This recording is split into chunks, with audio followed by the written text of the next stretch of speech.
आप सभी वैश्विक बंधुओं को सनातनी मुकेश के तरफ से पंचम नवरात्रि की हार्दिक शुभकामनाएं और बधाई। पांचवें दिन स्कंद माता के लिए समर्पित है।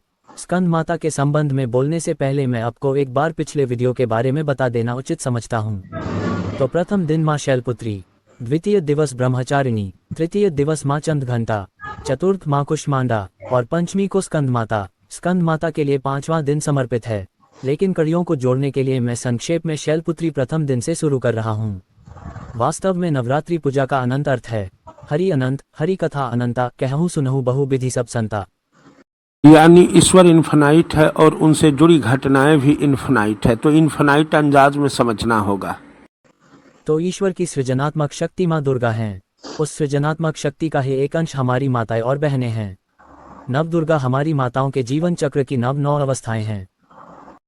नवरात्र में कुमारी कन्याओं को खिलाने का जो प्रचलन है, और साथ ही ब्रह्मांड के सृजन से विनाश तक की भी नौ अवस्थाएं हैं।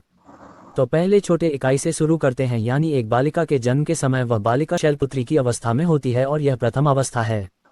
फिर वो बच्ची बड़ी होकर किशोरी अवस्था में प्रवेश करेगी, तो जन्म के बाद और किशोरी अवस्था के पहले की अवस्था ब्रह्मचारिणी की अवस्था है और यह सेकंड फेज है, यानी द्वितीय नवरात्रि।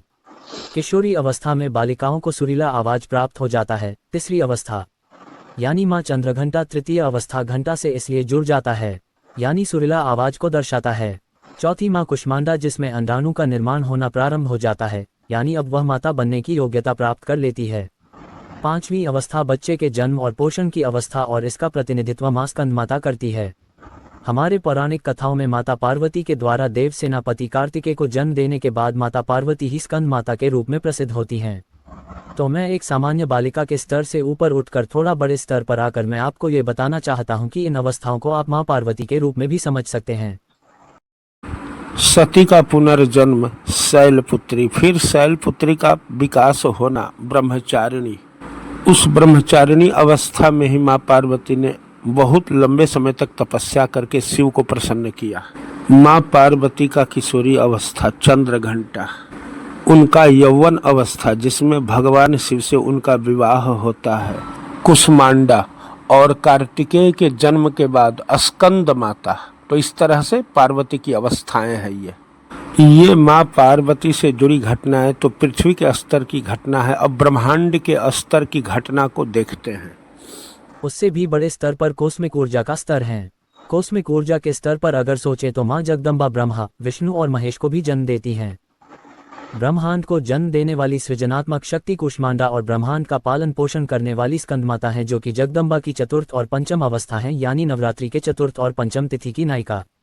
अब पांचवें दिन की नायिका स्कंद माता को समझें। स्कंद माता के संबंध में आपको जानना चाहिए कि इस अनंत विश्व ब्रह्मांड में जहां भी मातृत्व दिखता है, उस मातृत्व का अनादि और अनंत स्रोत माँ स्कंद माता है। एक माँ अपने बच्चे के लिए हिंसक जीव तक को परास्त कर देती है। अपने बालक की रक्षा के लिए हिंसक जीव से लड़ने की भावना का एकमात्र स्रोत माँ स्कंद माता है। अगर माताएं स्कंद माता की साधना करें तो उनके बच्चे के पास यमदूत भी नहीं जाते हैं। स्कंद माता की पूजा हमें मातृत्व की महिमा और शक्ति का अनुभव कराती है। यह न केवल हमारी माताओं को बल और समर्थन देती है, बल्कि हमें भी अपने जीवन में मातृत्व के महत्व को समझने में मदद करती है। अब कुष्मांडा और स्कंद माता का तुलनात्मक जैव वैज्ञानिक और भौतिक वैज्ञानिक तर्क फिजिक्स से देखते हैं, यानी फिजिक्स और जीव विज्ञान दोनों से देखते हैं, जो कि कंप्लीट साइंटिफिक है। ध्यान देंगे। माँ कुष्मांडा ऊर्जा का सृजन है, जबकि माँ स्कंद माता ऊर्जा का प्रबंधन, एनर्जी मैनेजमेंट और स्थायित्व, स्टेबिलिटी है। ये था फिजिक्स का कंसेप्ट। अब आगे बायोलॉजी का। अब बायोलॉजी जीव विज्ञान का सिद्धांत, जनन बनाम पालन। जीव विज्ञान के स्तर पर यह विभाजन जीवन के सबसे महत्वपूर्ण और मौलिक चरण प्रजनन, रिप्रोडक्शन और भ्रूण विकास, एम्ब्रियोजेनेसिस को स्पष्ट करता है।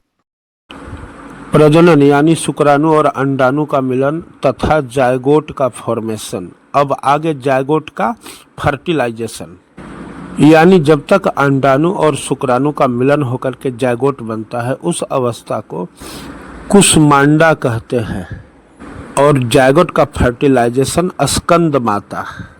माँ कुष्मांडा जनन की शक्ति, the power of gamete formation है, और माँ स्कंद माता पोषण और भ्रूण विकास, nurturing the zygote and embryo से जुड़ी हैं। आकर्षक निष्कर्ष, जीवन का चक्र देवियों में समाहित। ये तुलना अद्भुत है क्योंकि ये दर्शाती है कि ब्रह्मांड का सबसे बड़ा रहस्य महाविस्फोट और जीवन का सबसे छोटा रहस्य कोशिका विकास एक ही दो चरणीय प्रक्रिया का पालन करते हैं, सृजन क्रिएशन और पोषण संरक्षण नर्चर कंजर्वेशन। संक्षेप में, माँ कूष्मांडा आपको प्रारंभ करने की शक्ति देती हैं, जबकि माँ स्कंदमाता आपको बढ़ने और जीवित रहने की शक्ति देती हैं। वे एक साथ मिलकर